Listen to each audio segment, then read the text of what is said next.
Salut, bienvenue au tout premier numéro de Aux frontières du savoir. Une série documentaire bien préparée, avec un mélange de science, de Bible et de spiritualité. Dans ce premier numéro, nous avons exploré ensemble le temps. Qu'est-ce que le temps, comment se divise-t-il, d'où vient-il, et pourquoi un calendrier du temps? Nous verrons aussi l'homme face au temps, et à qui profite cet exploit du temps? Beaucoup de gens acceptent le temps sans jamais se poser de questions. Pourquoi une année dure 365 et 6 heures et non 364 jours? Pourquoi un mois ne compte-t-il pas exactement 28? Pourquoi 12 mois et non 13? Pourquoi 54 semaines et non 52? Pourquoi le jour est une durée de 24 heures? Nous allons découvrir que le calendrier actuel est fondé, non sur une logique naturelle ou scientifique pure, mais plutôt sur des décisions humaines, anciennes, marquées par des conflits de pouvoir et des traditions religieuses. Et aujourd'hui, que font les scientifiques modernes? Rien de sérieux n'est encore décidé, car l'homme a fait du temps un instrument de pouvoir.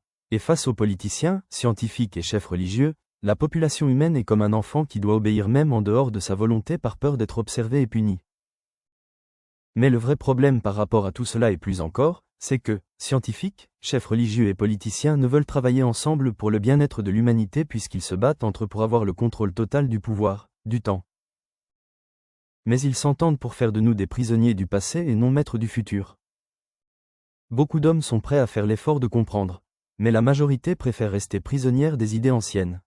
Ils manquent de courage d'affronter ce public dominé par des traditions devenues dogmes. Le temps, ou plutôt le calendrier humain, est le terrain où s'affrontent l'ordre humain et la liberté spirituelle. Nous chronométrons ou mesurons nos actions, nos pensées. Mais jamais le temps car le temps n'est pas une durée ou la durée.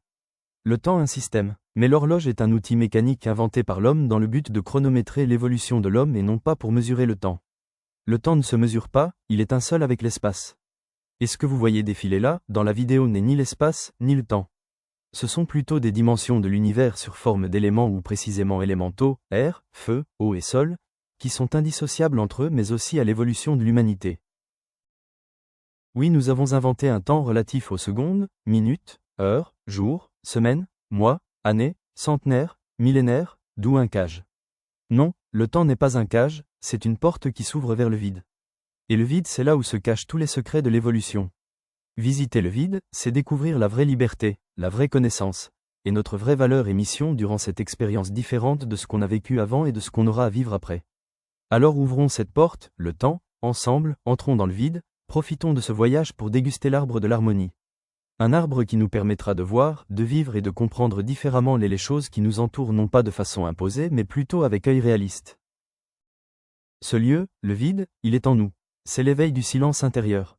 Pourtant, le temps qui nous est imposé nous empêche souvent de l'explorer puisqu'il nous manque toujours de temps. L'absence de tout et la solitude ne sont non plus innocentes dans cette quête de richesse universelle. En conclusion, on nous fait comprendre que le temps est un outil de mesure entre deux événements mais pas forcément une entité indépendante et réelle. Il est aussi perçu comme un cadre imposé divinement, utilisé pour guider, ordonner ou juger l'existence humaine.